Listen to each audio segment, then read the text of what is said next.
جج نے اگلی پیشی کی تاریخ دے دی۔ کہا تھا کہ ٹھوس ثبوت پیش کیے جائیں۔ آدھے سے زیادہ کیس میں جیت چکا تھا۔ وہ لڑکی یوں تھی کہ ابھی رو دے گی۔ کٹہرے سے نیچے اتر کر وہ کورٹ روم سے باہر نکل گئی۔ میں بھی اس کے پیچھے باہر نکلا تھا۔ وہ جا رہی تھی۔ میں نے کہا، ایکسکیوز می مس پریا، بات سنیں میری۔ میری بات سن کر اس کے قدم رکے تھے۔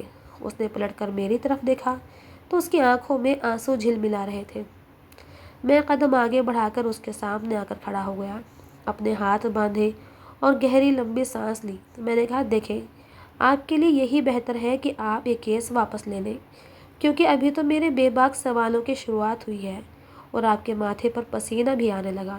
اگلی بار تو میں آپ کی زبان سے پورا ریپ سنوں گا، وہ بھی پوری عدالت کے سامنے۔ میری اس بات پر اس نے مجھے تعصب سے دیکھا تھا۔ میں نے کہا، آپ کو پتہ ہے، ایسے کیس کی سنوائی کے لیے سب کے زیادہ رش لگا ہوتا ہے اور سارا رش مردوں کا ہوتا ہے۔ جانتی ہیں کیوں؟ کیونکہ بڑے مزے سے وہ یہ سین سنتے ہیں۔ میرے سوالات آپ کو سب کے سامنے بالکل بے حجاب کر دیں گے۔ آپ کے بھلے کے لیے کہہ رہا ہوں، ہار مان لیں، کیونکہ ہار تو آپ کو ویسے بھی ماننی پڑے گی اور شکست شاید آپ سے برداشت نہیں ہوگی۔ میری بات سن کر کہنے لگی، اوپر والے کا خوف نہیں آتا آپ کو؟ میں نے کہا، اوپر والے کا خوف آ رہا ہے، جب ہی تو کہہ رہا ہوں محترمہ، باز آ جاؤ، ورنہ آرین بھٹناگر نے تو تمہاری عزت ایک بار اتاری ہے، میں عدالت میں کئی بار اتاروں گا، اتنی بار کہ تمہیں اپنے وجود سے گھن آنے لگے گا، نفرت ہو جائے گی۔ جب تم کورٹ روم سے باہر نکلو گی نا تو لوگوں کی نظریں تمہیں چیر پھاڑ کے رکھ دیں گی۔ وہ مجھے بڑے غور سے دیکھ رہی تھی۔ میں نے کہا، اگر میڈیا کی مدد حاصل کرنے کی کوشش کی تو یہ تمہاری سب سے بڑی غلطی ہوگی۔ ادھیڑ کے رکھ دوں گا تمہیں سب کے سامنے، کسی کو منہ دکھانے کے قابل نہیں رہو گی۔ میں چاہتا تھا کہ دوسری پیشی کی نوبت ہی نہ آئے، باتوں سے وہ خوف زدہ ہو جائے اور اپنا کیس واپس لے لے، کیونکہ مہیش بھٹناگر یہی چاہتا تھا کہ دوسری پیشی نہ ہو۔ میں نے بہت کوشش کی، لیکن وہ لڑکی کہنے لگی، وکیل صاحب، اگلی بار تیاری تھوڑی زیادہ کر کے آئیے گا۔ یہ کہہ کر وہ چلی گئی۔ مجھے اس لڑکی پر غصہ آنے لگا۔ کوئی اور ہوتی تو شاید مان چکی ہوتی یا میرے سامنے رونے لگ جاتی، ہاتھ جوڑ کر کہتی کہ میں نے اپنا کیس واپس لیا، پلیز مجھ سے ایسے گھٹیا سوال نہ کرنا۔ لیکن پتہ نہیں یہ لڑکی کس مٹی کی بنی ہوئی تھی۔ میری اتنی بڑی دھمکی دینے کے باوجود اس کو تو اثر ہی نہیں ہوا تھا۔ بہرحال مجھے اگلی پیشی کا شدت سے انتظار تھا، جب میں سب کے سامنے اسے بے حجاب کر کے رکھ دیتا۔ میں ابھی وہیں کھڑا تھا جب پریا کا وکیل وہاں سے گزرا۔ میں نے کہا، وکیل صاحب ذرا بات سنیں۔ وہ رک گئے۔ میں نے کہا، یہ لڑکی کا کیس آپ لڑ رہے ہیں؟ وہ کہنے لگے، جی ہاں، سرکاری وکیل کے طور پر۔ اس لڑکی کے پاس زیادہ پیسے نہیں تھے فیس بھرنے کے لیے۔ میں نے کہا، پہلے ہی آپ سال میں ایک کیس مشکل سے جیتتے ہیں، تو اس لڑکی کے پیچھے اپنی ہار کا ایک اور ٹھپا کیوں لگانا چاہتے ہیں؟ میری بات سن کر مسکرانے لگے، کہنے لگے، نہیں، اس لڑکی کے پاس ایک بہت بڑا ثبوت ہے، اگلی پیشی تو آنے دو، تمہیں بھی پتہ چل جائے گا۔ یہ کہہ کر وہ بھی آگے بڑھ گئے۔ میں سوچ میں پڑ گیا کہ اس لڑکی کے پاس ایسا کون سا ثبوت ہے؟ اگر اس کے پاس واقعی کوئی ثبوت ہوا تو یقیناً میں اپنا کیس بری طریقے سے ہار جاؤں گا۔ گھر آ کر میں یہی سوچنے لگا کہ اس لڑکی کے پاس ایسا کیا ثبوت ہو سکتا ہے۔ پھر میرے ذہن میں آیا کہ اس لڑکی کے ساتھ ریپ ہوٹل کے کمرے میں ہوا تھا۔ ہو سکتا ہے اس نے کمرے میں لگی CCTV کیمرے کی ویڈیو حاصل کر لی ہو، لیکن میرے لیے ہوٹل سے اس ویڈیو کو ڈیلیٹ کروانا مشکل نہیں تھا۔ لیکن یقیناً وہ ویڈیو وہاں سے نکلوا چکی ہوگی۔ اگلی پیشی میں وہ ویڈیو سامنے لے آئے گی، اس کے بعد میرا کیس پیچیدہ ہو سکتا تھا۔ اس لیے ان 3 دنوں میں جو کچھ ہم نے اس لڑکی کے ساتھ کیا، وہ اپنے منہ سے موت مانگنے پر مجبور ہو گئی تھی، کیونکہ دوسری پیشی سے 2 دن پہلے میرے کہنے پر اس کے پورے گھر کی تلاشی لی گئی تھی۔ اس کا موبائل چھین لیا گیا اور اس میں سے ساری ویڈیوز اڑا دی گئی۔ اس کے لیپ ٹاپ سے سارا ڈاٹا ختم کر دیا گیا۔ اس کے پاس واقعی اس رات کی ویڈیو موجود تھی، جو اس لیے بنائی گئی تھی تاکہ اسے بلیک میل کیا جائے، اور بلیک میل کرنے کے لیے اس کے نمبر پہ سینڈ کر دی۔ لیکن وہ نہیں جانتے تھے کہ یہ کیس کر دے گی اور بلیک میل ہونے کے بجائے یہ ویڈیو ان کے لیے ہی مہنگی پڑ جائے گی۔ خیر، سارے ثبوت ختم ہو گئے تھے۔ اسے رسیوں سے باندھا گیا تھا۔ بے شک میں وہاں موجود نہیں تھا، لیکن جانتا تھا کہ وہاں اس کے ساتھ کیا تماشا کیا گیا ہوگا۔ 2 دن کے بعد اس کے پاس ایسا کوئی بھی ثبوت موجود نہیں تھا جو وہ عدالت میں پیش کرتی۔ میں تو سمجھا تھا کہ اب وہ پیشی پر آئے گی ہی نہیں۔ لیکن میں حیران تھا کہ وہ اسی کالی چادر کو سر پر چھپائے عدالت میں پہنچی تھی۔ میں نے ایک نظر اسے دیکھا، آنکھیں سوجھی ہوئی تھی، شاید وہ بہت روئی تھی۔ وہ آ کر سیدھی کٹہرے میں کھڑی ہو گئی۔ جب اسے حلف اٹھانے کے لیے کہا گیا تو کہنے کے بجائے کہنے لگی، جج صاحب مجھے آپ سے ایک سوال کرنا ہے۔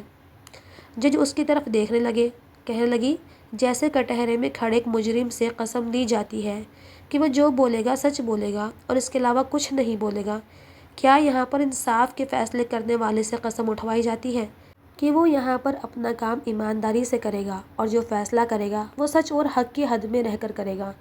ایک حلف آپ ان بیرسٹر آکاش جی سے اٹھوائیے تاکہ ایک یہاں کھڑے ہو کر جھوٹ کو سچ میں نہ بدلیں، اور ایک حلف آپ بھی اٹھائیں کہ یہاں جو فیصلہ کریں گے بالکل حق اور سچ پر ہوگا۔ میں نے کہا، جج صاحب جب انسان کے پاس کوئی ٹھوس ثبوت نہیں ہوتا تو وہ اسی طرح کی باتیں کرتے ہیں جیسا کہ پریا جی کر رہی ہے۔ میں نے کہا، جج صاحب اجازت ہو تو میں ان سے کچھ سوال کر سکتا ہوں؟ جج نے کہا، اجازت ہے۔ میں پریا کے پاس آ گیا، کہنے لگا، آپ کے ساتھ کیا ہوا تھا؟ آپ بتانا پسند کریں گی؟ وہ کہنے لگی، کیا پوچھنا چاہتے ہیں آپ کے سامنے کھڑے شخص نے میری عزت کو کیسے لوٹا تھا؟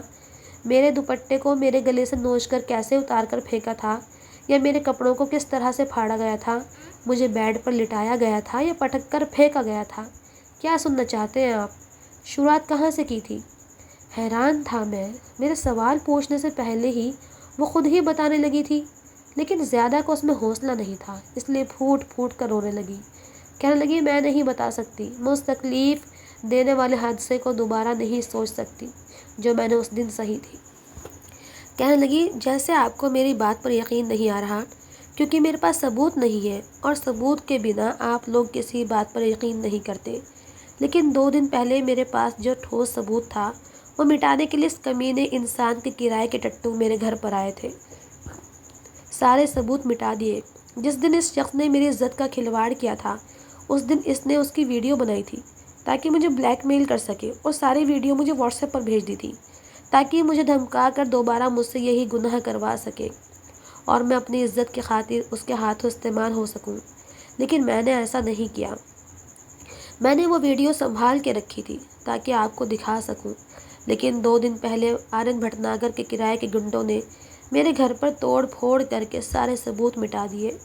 میرے پاس کوئی ثبوت نہیں ہے، لیکن پھر بھی میں ایک آخری امید لے کر آئی کہ شاید مجھے انصاف مل سکے۔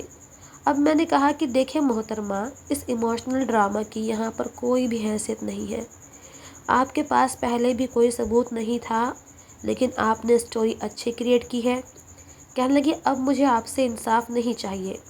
میں نے اپنا معاملہ اوپر والے پر چھوڑ دیا اور پھر سب کے سامنے مجھے کہنے لگی، میری بد دعا ہے کہ جس بے بسی سے اس وقت میں گزر رہی ہوں، بہت جلد یہ وقت تم پر بھی گزرے گا۔ جن لوگوں کی حمایت چند پیسوں کی خاطر تم کر رہے ہو نا، انہی کے ہاتھوں تمہیں ایسی چوٹ لگے گی کہ تم روتے ہوئے دیکھے جاؤ گے۔ میں نے کہا، شٹ اپ، میں آپ سے قصے نہیں سننا چاہتا۔ تیزی سے اس کی طرف لپک کر میں نے کہا۔ کہنے لگی، آکاش جی، میں تمہیں بد دعا دیتی ہوں، بھگوان کرے تم آرین بھٹناگر کے ہاتھوں برباد ہو جاؤ۔ جو کچھ میرے ساتھ ہوا بھگوان کرے تمہاری بہن کے ساتھ ہو، تمہاری بیٹی کے ساتھ ہو۔ یہ سن کر تو میرے تن بدن میں آگ لگ گئی تھی۔ میں تیزی سے اس لڑکی کے پاس گیا اور دونوں ہاتھوں سے اس کے بازو پکڑ لیے۔ ایک ہنگامہ سا مچ گیا تھا۔ جج ہماری طرف دیکھ کر ہکا بکا سا رہ گیا تھا۔ وہ لڑکی میرے ہاتھوں سے اپنے بازو چھڑانے کی کوشش کرنے لگی۔ کہنے لگی، مجھے چھوڑو ورنہ میں تمہارا منہ توڑ کے رکھ دوں گی، اور یہ نہیں سمجھنا کہ میں ہار گئی ہوں، میں تمہارے لیے دعائیں کروں گی۔ بھگوان کرے تمہاری بہن برباد ہو جائے، تمہاری بیٹی برباد ہو جائے۔ جیسے جیسے وہ کہہ رہی تھی میرا بس نہیں چل رہا تھا میں اس کے ساتھ کیا کر گزروں۔ میں نے کہا، اپنی بکواس بند کرو ورنہ میں تمہیں یہیں قتل کر دوں گا۔ تم ہوتی کون ہو اپنی گندی زبان سے میری بہن کا نام لینے والی؟ دوسرے وکیلوں نے مجھے پکڑ کر پیچھے کیا تھا۔ کہنے لگے، آکاش کول ڈاؤن۔ میں نے کہا، اس لڑکی کی ہمت کیسے ہوئی؟ میں اپنے آپ کو چھڑوانے کی کوشش کر رہا تھا، میرا بس نہیں چل رہا تھا ورنہ میں اس کا پتہ نہیں کیا کر دیتا۔ کون ہوتی ہے یہ میری بہن کا نام لینے والی، اسے ایسی بد دعا دینے والی؟ وہاں سے روتے ہوئے وہ باہر چلی گئی۔ کچھ دیر بعد میرا غصہ ٹھنڈا ہوا، میں سیدھا اپنے گھر گیا۔ سامنے ہی ٹیا ٹی وی پر شو دیکھ رہی تھی، مجھے دیکھ کر مسکرانے لگی۔ کہنے لگی بھائی آج آپ جلدی آ گئے۔ میں نے کہا ٹیا بیٹا میرے سر میں بہت درد ہے، پلیز ایک بلیک کافی بنا دو۔ وہ فوراً سے اٹھ کر میرے لیے بلیک کافی بنا کر لے آئی، میرے پاس بیٹھ کر باتیں کرنے لگی۔ میں بڑے غور سے اس کا چہرہ دیکھ رہا تھا، اس کی وہی معصوم سی باتیں تھیں۔ پتہ نہیں کیوں میں پریا کی باتیں بھول نہیں پا رہا تھا، میرے دل میں اس وقت اسی کی باتیں چل رہی تھیں۔ چہرہ ٹیا کا دیکھ رہا تھا، باتیں پریا کے دماغ میں گھوم رہی تھیں۔ کئی دن لگے تھے مجھے یہ سب کچھ بھولنے میں، اس کے بعد میری زندگی دوبارہ اپنے ڈگر پر لوٹ آئی تھی۔ ایسا بھی ہوتا ہے دل پر ایسی باتیں زیادہ دن تک اثر نہیں کرتی۔ میرا دھیان بالکل پریا کی طرف سے ہٹ چکا تھا، میں اپنی زندگی میں مصروف ہو گیا تھا۔ پھر سوچا کہ مجھے شادی کر لینی چاہیے۔ ایک وکیل بہن کی شادی مجھ سے کرنا چاہتے تھے، کئی بار اپنی خواہش کا اظہار بھی کر چکے تھے۔ میں اس کی بہن سے مل بھی چکا تھا، کافی خوبصورت لڑکی تھی۔ بہرحال میں نے اسی سے رشتہ مانگ لیا جو اس نے خوشی خوشی قبول کیا تھا۔ بڑی دھوم دھام سے میری منگنی ہوئی تھی۔ میری منگنی کی تصویر اخبار میں چھپی تھی، میرا شمار بڑے بڑے وکیلوں میں ہوتا تھا۔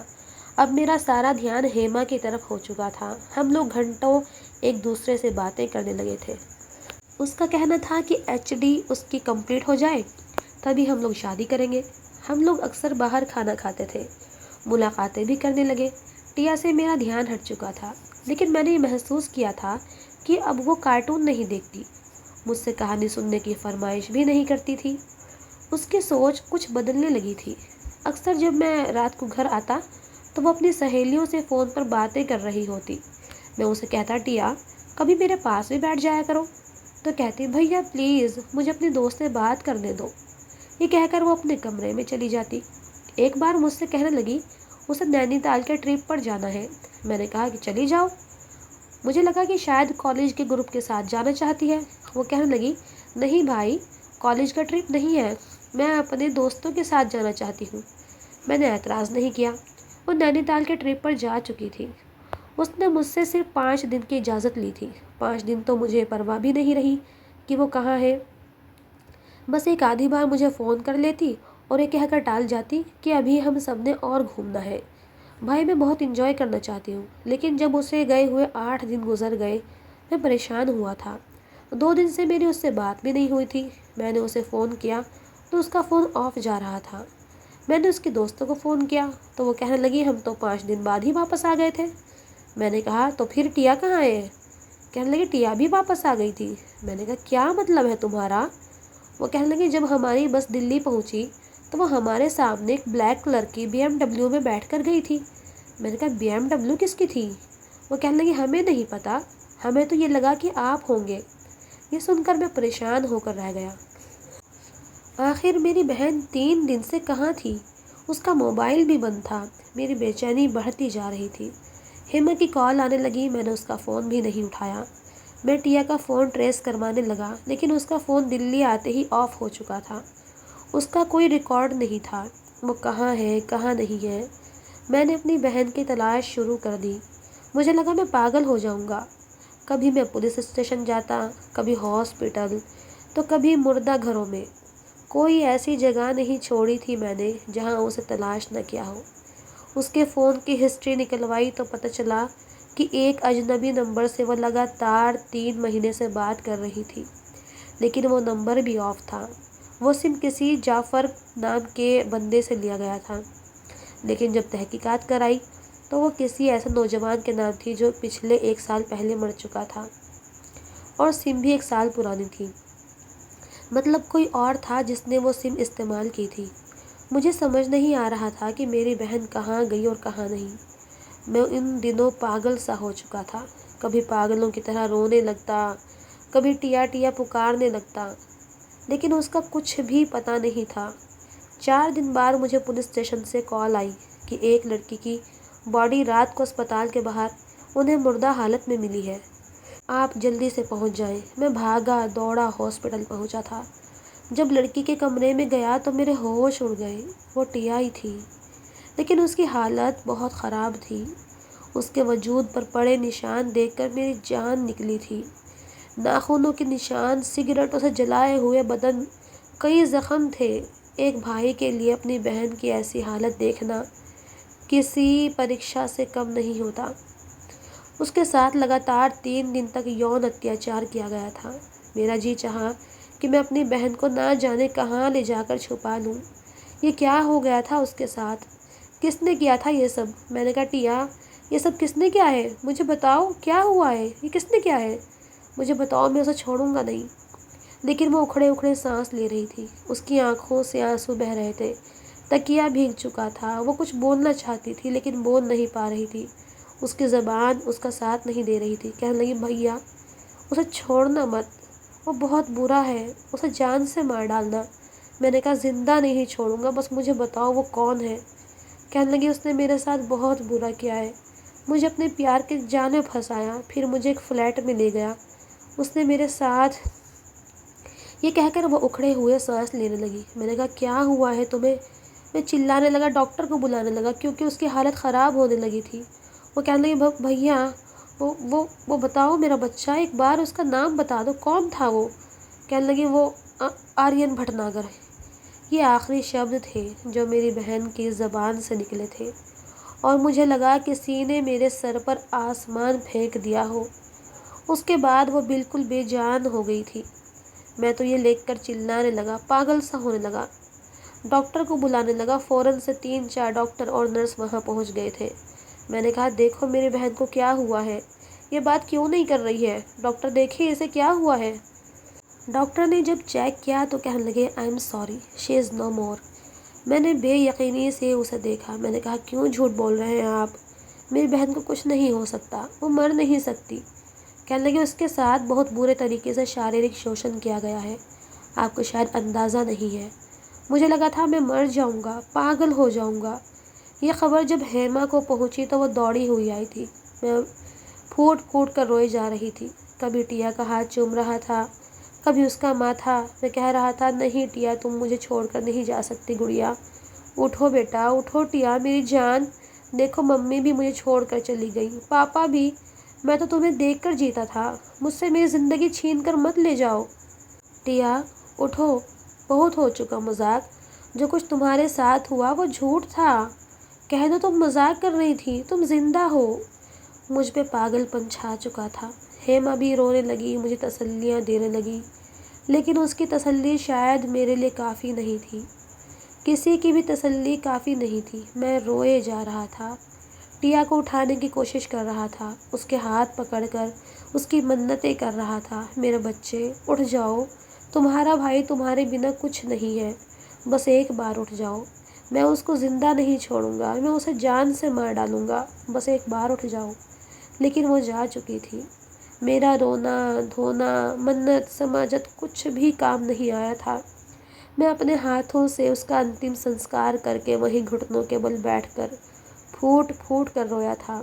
اچانک سے میرے کانوں میں پریا کی آوازیں گونجنے لگیں، مسٹر آکاش، میں تمہیں بد دعا دیتی ہوں، تم آرین بھٹناگر کے ہاتھوں برباد ہو جاؤ، جو کچھ میرے ساتھ ہوا تمہاری بہن کے ساتھ ہو، تمہاری بیٹی کے ساتھ ہو۔ ان شبدوں نے میرے دماغ کو بری طرح سے جھنجھوڑ کے رکھ دیا تھا۔ اس کی دی ہوئی بد دعائیں مجھ پر حاوی ہو چکی تھیں۔ جو اس کے ساتھ ہوا تھا وہ اب میری بہن کے ساتھ بھی ہو چکا تھا۔ میں آج اپنی بہن کی چتا کے پاس گھٹنوں کے بل بیٹھ کر اس کی تکلیف کو محسوس کر رہا تھا۔ میرا ضمیر مجھے بے چین کر رہا تھا۔ میرے اندر بیٹھا میرا ضمیر جو کب سے سویا ہوا تھا، وہ جب جب جاگتا تھا میں ہر بار اسے تھپ تھپا کر سلا دیتا تھا۔ آج وہ زور و شور سے کہہ رہا تھا کہ تمہاری بہن کو تمہارے کیا ہوا اعمال بھگتنا پڑ گیا۔ آکاش، جو کچھ تم دوسرے کی بیٹی کے ساتھ کیا، آج وہ وقت تمہاری بہن پر بھی آ گیا۔ کاش تم نے دوسروں کا دکھ سمجھا ہوتا، ان کی عزتوں کو عدالت کے سامنے اتار نہ دیا ہوتا، تمہیں پریا کی بد دعا نہ لگ گئی۔ میں جلدی سے آرین بھٹناگر کے گھر جانے لگا تاکہ آرین بھٹناگر کو جان سے مار سکوں، اور میں نے یہی کیا تھا۔ میں بڑے غصے اور طیش میں اس کے گھر گیا تھا۔ اس کے باپ نے سمجھا کہ شاید مجھے اس سے کچھ پیسوں کی ضرورت ہے، اس لیے اس نے چوکیدار سے کہا کہ مجھے اندر آنے دے۔ جیسے ہی میں اندر گیا، بڑے غصے سے میں نے کہا کہاں ہے تمہارا بیٹا؟ میں نے بہت اونچی آواز میں کہا تھا۔ مہیش بھٹناگر میری بات سن کر ماتھے پر بل ڈالے دیکھنے لگا۔ اسی وقت آرین بھٹناگر اپنے کمرے سے باہر آیا۔ اسے دیکھ کر میں اس کے پاس غصے سے گیا، جا کر اس کا گریبان پکڑ کر اسے مارنا شروع کر دیا۔ یہ دیکھ کر مہیش بھٹناگر میرے پاس آیا، اپنے گارڈ اور چوکیدار کو بلانے لگا لیکن میں کسی کے قابو میں نہیں آ رہا تھا، میں اسے مارے جا رہا تھا۔ میں نے کہا تمہیں شرم نہیں آئی میری بہن کے ساتھ یہ سب کچھ کرتے ہوئے؟ کمینے، میں تمہیں دوسروں کی بہن کے لوٹی ہوئی عزت کے کیس سے بچاتا رہا اور تم نے میری بہن کو ہی برباد کر دیا۔ گارڈز نے آ کر مجھے پیچھے کیا۔ مہیش بھٹناگر کہنے لگا، پاگل ہو گئے ہو تم؟ میں نے کہا پوچھو اپنے بیٹے سے، اس نے میری بہن کے ساتھ اتنا بڑا ظلم کیوں کیا؟ میں نے کب آپ لوگوں کا ساتھ نہیں دیا؟ آپ لوگوں کے گناہوں کو میں نے جھوٹ کو سچ میں بدلا، ورنہ اس کمینے کو پھانسی سے کوئی نہیں بچا سکتا تھا اگر میں نے پریا کی بات سنی ہوتی۔ مہیش بھٹناگر کہنے لگا، بس بس، زیادہ اچھلنے کی ضرورت نہیں ہے۔ تم میرا کام مفت میں نہیں کرتے تھے، لاکھوں روپیہ لیتے تھے۔ اگر میرے بیٹے نے کچھ کیا ہے تو میں تمہیں اس کا ہرجانہ بھرنے کو تیار ہوں۔ میں نے کہا میں ایسے نہیں چھوڑوں گا اسے، میں اس کو عدالت میں گھسیٹوں گا۔ وہ کہنے لگا، اچھا کیا ثبوت ہے تمہارے پاس کہ اس نے تمہاری بہن کے ساتھ ریپ کیا ہے؟ تمہاری بہن تو ویسے بھی مر چکی ہے، میرے بیٹے کی طرف آنکھ اٹھا کر بھی مت دیکھنا، اور اگر وہ میرے بیٹے کا نام لے کر مری ہے تو تم اسے مجرم ثابت نہیں کر سکتے، سمجھے؟ چلو نکلو اب یہاں سے، اگر تم نے میرے بیٹے کی طرف آنکھ اٹھا کر بھی دیکھا تو تمہاری آنکھیں نکال لوں گا۔ تمہیں میری طاقت کا اچھی طرح سے اندازہ ہے، تمہاری اوقات، تمہاری وکالت، سب کچھ تم سے چھین لوں گا۔ میں نے کہا میں لعنت بھیجتا ہوں ایسی وکالت پر جس نے میری بہن کو مجھ سے چھین لیا۔ میں تھوکتا ہوں تمہارے پیسوں پر، میرا وعدہ ہے میں تمہارے بیٹے کو پھانسی کے تختے پر لے کر جاؤں گا۔ اس نے مجھے مار مار کر اپنے گھر سے باہر نکال دیا۔ زخمی حالت میں میں گھر پہنچا تھا۔ ہیما میرا انتظار کر رہی تھی، کہنے لگی، بھول کیوں نہیں جاتے تم سب کچھ؟ میں نے کہا، کیسے بھول جاؤں؟ کیسے بھول جاؤں؟ میری بہن کے ساتھ اس نے کیا کیا ہے؟ وہ کہنے لگی، تمہیں اس کی طاقت کا اندازہ ہے؟ وہ تمہیں زندہ نہیں چھوڑے گا۔ میں نے کہا، مار ڈالے مجھے اپنی زندگی سے کوئی غرض نہیں، لیکن میں اسے نہیں چھوڑوں گا، میں اسے کسی قیمت پر نہیں چھوڑوں گا۔ وہ کہنے لگی، آکاش پلیز زیادہ جذباتی مت ہو، میرے بارے میں سوچو، ہماری اپنی اگلی زندگی کے بارے میں سوچو۔ پیا جا چکی ہے، تمہارے اس طرح کے فیصلے پر وہ واپس نہیں آ سکتی۔ میں نے کہا، لیکن میری بہن کے ساتھ اتیاچار ہوا ہے، میں کیسے بھول جاؤں؟ جب تک میں آرین کو پھانسی کے تختے پر نہیں لے جاتا تب تک نہیں چھوڑوں گا۔ وہ کہنے لگی، وہ تمہیں برباد کر کے رکھ دے گا، بھول جاؤ سب کچھ۔ اس کے لیے یہ کہنا آسان تھا۔ میں نے کہا، میری زندگی کا اب بس ایک مقصد ہے اور وہ ہے آرین بھٹناگر کو پھانسی پر لٹکانا۔ میں وہ الفاظ بول رہا تھا جو کبھی پریا نے بولے تھے۔ اب میں سمجھ سکتا تھا کہ اس وقت وہ کسی تکلیف سے گزر رہی تھی، اس کی تکلیف کو اب جا کر محسوس کر پا رہا تھا۔ جو میں نے اس سے کہا تھا وہ مجھے ہیما کہہ رہی تھی۔ پہلی بار مجھے احساس ہوا کہ پریا کے ساتھ بہت زیادہ غلط ہوا تھا، بہت زیادہ غلط کیا تھا میں نے اس کے ساتھ۔ میں نے کہا، ہیما میں نہیں جانتا کہ میں زندہ بچوں گا یا نہیں، لیکن میں جس راہ پر چلنے لگا ہوں تمہارے ساتھ کوئی بھی وعدہ نہیں کر سکتا۔ تم چاہو تو راستہ بدل سکتی ہو۔ کہنے لگی، کیا مطلب ہے تمہارا؟ تمہارا مطلب تم ان سے بدلہ لوگے؟ میں نے کہا، ہر صورت میں۔ کہنے لگی، ٹھیک ہے پھر میں تمہارا ساتھ نہیں دے سکتی، کیونکہ مجھے ایسی زندگی نہیں چاہیے جس میں میری اپنی عزت کا خطرہ ہو، کیونکہ وہ لوگ تمہارے ساتھ ساتھ مجھے بھی نہیں چھوڑیں گے۔ بہتر ہے اپنی لڑائی خود لڑو۔ وہ مجھے چھوڑ کر جا چکی تھی کیونکہ عقل مند تھی، مجھ سے اتنی محبت نہیں کرتی تھی کہ میرے لیے ہر قسم کی قربانی دے سکتی۔ میں اب اکیلا ہو گیا تھا، سوچ چکا تھا کہ سب سے پہلے پریا سے معافی مانگوں گا، میں نے اس کے ساتھ اچھا نہیں کیا تھا۔ بار بار دل میں یہی ملال ہونے لگا کہ کاش میں اس کا ساتھ دے دیتا۔ میں پریا کے فلیٹ پہ پہنچ گیا، لیکن وہ وہاں نہیں تھی۔ پتہ چلا کہ شہر چھوڑ کر جا چکی ہے۔ کہاں گئی تھی یہ میں نہیں جانتا، لیکن مجھے بے حد افسوس ہو رہا تھا۔ ہر وقت مجھے اب پریا کا خیال آنے لگا تھا۔ میری راتوں کی نیند بھی اڑ چکی تھی۔ میں نے پریا کے فلیٹ کے پاس رہ رہے لوگوں سے پریا کے بارے میں پوچھا۔ مجھے ایک آنٹی نے بتایا کہ اب وہ غازی آباد میں رہ رہی ہے۔ اس کا کچھ سامان لوٹانے کا کہہ کر میں نے ان آنٹی سے اس کا ایڈریس لے لیا۔ میں اس کی کالونی کے چکر کاٹتا رہا، اس کی گلیوں میں گھومتا رہا کہ کب وہ مجھے نظر آئے اور میں اس سے معافی مانگ سکوں۔ وہاں پر رہ رہے لوگوں سے اس کا گھر پوچھنا چاہا، لیکن مجھے کسی نے اس کا گھر نہیں بتایا۔ کوئی وہاں پر اس کو جانتا بھی نہیں تھا، شاید وہ وہاں پر اپنا نام بدل کر رہ رہی تھی۔ ایک دن میں اس کو ڈھونڈتا ہوا اس کے گلیوں میں گھوم ہی رہا تھا، تبھی میری نظر پریا پر پڑی۔ وہ کسی سے بات کرنے میں بزی تھی۔ میں تیز قدموں سے اس کے پاس پہنچا۔ میں نے کہا، پریا۔ اس نے ایک نظر سے مجھے دیکھا اور پھر نفرت سے مجھے دیکھتے ہوئے اپنا رخ بدل کر کہنے لگی، میں آپ سے کل بات کروں گی۔ اس عورت سے یہ کہہ کر وہ وہاں سے چلی گئی۔ میں بھی اس کے پیچھے پیچھے ہو لیا۔ میں نے کہا، میری بات سنو، میں کب سے تمہیں ڈھونڈ رہا ہوں، تم اپنے فلیٹ پر بھی نہیں تھی۔ تم نے اپنا فلیٹ کب بیچا، مجھے بتاؤ، کہاں تھی؟ میں نے کہا، پریا، میں تم سے بات کر رہا ہوں۔ وہ کہنے لگی، آپ کو کیا تکلیف ہے؟ آپ میرے کیا لگتے ہیں جو میرا یوں پیچھا کر رہے ہیں؟ میں جہاں مرضی رہوں، جیوں یا مروں، آپ کیوں میرا پیچھا کر رہے ہیں؟ میں نے کہا، مجھے تم سے بات کرنی ہے۔ میں بڑے ٹوٹے لہجے میں کہہ رہا تھا۔ کہنے لگی، کیا بات کرنی ہے؟ جلدی کیجیے، میرے پاس وقت نہیں ہے۔ میں نے کہا، تم جانتی ہو کہ میں آرین۔ یہ کہہ کر میں چپ ہو گیا۔ کہنے لگی، آپ یہ چاہتے ہیں کہ میں آرین بھٹناگر کو سزا دلواؤں؟ وہ چپ ہو کر کچھ دیر مجھے غور سے دیکھنے لگی۔ کہنے لگی، نہیں، میں اب کچھ نہیں کرنا چاہتی۔ میں نے اب سب کچھ اوپر والے پر چھوڑ دیا ہے۔ بہت بہت شکریہ، آپ جا کر ان کی چمچہ گیری کریں تو بہتر ہے۔ اس سے پہلے کہ وہ جاتی، میں نے کہا کہ پلیز میری بات سنیں، میں تم سے 1 روپیہ نہیں لوں گا، تمہارا کیس ری اوپن کروں گا، بس تم میرا ساتھ دو۔ کہنے لگی، نہیں، جیسا سوال آپ نے مجھ سے کیے تھے جب ہی میرے ذہن میں آتے ہیں میری آتما چھلنی ہو جاتی ہے۔ بہتر ہوگا کہ آپ میرا پیچھا چھوڑ دیں، میں اپنی لڑائی خود لڑ لوں گی، مجھے آپ کی ضرورت نہیں ہے۔ یہ کہہ کر وہ چلی گئی۔ میں اس کا پیچھا کرنے لگا، بس میں اتنا جان چکا تھا کہ وہ کہاں رہتی ہے۔ اگلی صبح جب میں اس کے گھر جانے لگا تو میں یہ دیکھ کر حیران رہ گیا، اس نے پولیس کی وردی پہنی ہوئی تھی۔ میں نہیں جانتا تھا کہ وہ ان 2 سالوں کے عرصے میں انسپکٹر بن چکی تھی۔ میں سمجھ رہا تھا کہ وہ اس سے بدلہ لینا چاہتی ہے، اسے جب موقع ملے گا وہ آرین بھٹناگر کو زندہ نہیں چھوڑے گی، اور اب تو میں بھی یہی چاہتا تھا کہ وہ اسے زندہ نہ چھوڑے۔ جب وہ واپس اپنے فلیٹ میں آئی تو میں باہر ہی کھڑا تھا، اس کا انتظار کر رہا تھا۔ مجھے اپنے گھر کے دروازے کے پاس کھڑا دیکھ کر کہنے لگی، آپ کے ساتھ کیا پرابلم ہے؟ آپ میرا پیچھا کیوں کر رہے ہیں؟ میں نے کہا، میں تم سے بات کرنا چاہتا ہوں، پلیز ایک بار سن لو۔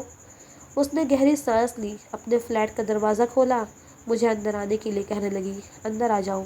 میں اندر آ گیا، خاموشی سے سامنے لانچ میں پڑی کرسی پر بیٹھ گیا۔ میرے سامنے وہ بھی کرسی پر بیٹھ گئی، وردی میں بہت اچھی لگ رہی تھی، وہی معصومیت، وہی خوبصورتی۔ میں نے کہا، میں نے تمہارے ساتھ بہت بڑی زیادتی کی تھی، مجھے اس بات کا احساس ہوا ہے۔ میری بات سن کر وہ طنزیہ مسکرائی، کہنے لگی، ہاں، تب ہوا ہے جب اس نے آپ کی بہن کو برباد کر دیا۔ یہ سن کر میں حیران ہوا تھا، اسے یہ کیسے خبر ہوئی تھی؟ میں نے کہا، تم کیسے جانتی ہو؟ کہنے لگی، میں نے آرین بھٹناگر کو آپ کی بہن کے ساتھ دیکھا تھا۔ میں تو سمجھی تھی شاید آپ نے اپنی بہن کا رشتہ اس کے ساتھ طے کر دیا ہے، لیکن جب آپ کی بہن کی موت کی خبر ملی تو مجھے بہت افسوس ہوا تھا۔ میں نے اس کے سامنے ہاتھ جوڑ دیے، میں نے کہا، مجھے معاف کر دو، شاید تمہاری بد دعا لگ گئی۔ یہ کہتے ہوئے میں اپنے آنسو روک نہیں پایا اور اس کے سامنے ہی رونے لگا اور کہنے لگا، میں صرف تم سے معافی مانگنے آیا ہوں۔ وہ کہنے لگی، اس وقت تو میں نے غصے میں آپ کو یہ سب کہہ دیا تھا، لیکن میں نے جب گھر آ کر سوچا تو مجھے لگا کہ میں نے بہت غلط کیا ہے۔ آپ کی بہن کا تو اس میں کوئی قصور ہی نہیں تھا، وہ تو میری طرح ہی بے قصور تھی۔ بہرحال میں نے تبھی بھگوان سے دعا کر لی تھی کہ آپ کے کیے کی سزا آپ کی بہن کو نہ ملے، لیکن پتہ نہیں کیوں وہ بیچاری اسی تکلیف سے گزری۔ میں نے کہا، میں تمہارا کیس ابھی بھی ری اوپن کر سکتا ہوں۔ کہنے لگی، نہیں، مجھے اب آپ کی ضرورت نہیں ہے، میں تو موقع کی تلاش میں ہوں، جب بھی وہ میرا ہاتھ لگا اس کا انکاؤنٹر کر دوں گی، اب وہ میرے ہاتھوں سے بچ نہیں سکتا۔ اور پھر یہی ہوا تھا، کچھ مہینے بعد اس نے اپنی کہی ہوئی بات کو سچ کیا تھا، اس نے آرین کو مار ڈالا تھا اور یہی کہا کہ وہ گاڑی میں ایک لڑکی کی عزت پر ہاتھ ڈال رہا تھا۔ وہیں پر اچانک پولیس نے حملہ کر دیا اور دونوں طرف سے فائرنگ ہونے لگی اور اسی فائرنگ میں آرین بھٹناگر مارا گیا۔ اسی دن میں نے پریا کو مبارکباد دی تھی، کیونکہ وہ اس کی حقدار تھی۔ اس نے اپنے اوپر ظلم کو سہ کر صبر کیا تھا، نہ کہ بلیک میل ہوئی تھی اور نہ ہی چپ رہی تھی۔ اوپر والے نے اسے موقع دے دیا تھا اور آج وہ اپنا بدلہ قانونی طریقے سے لے چکی تھی۔ لڑکیوں کو ایسے ہی ہونا چاہیے۔ آج میں اسے پرپوز کرنے جا رہا ہوں، دعا کیجیے گا وہ مان جائے، وہ مجھے اپنی زندگی میں شامل کر لے، کیونکہ اس دوران مجھے اس سے محبت ہو گئی ہے۔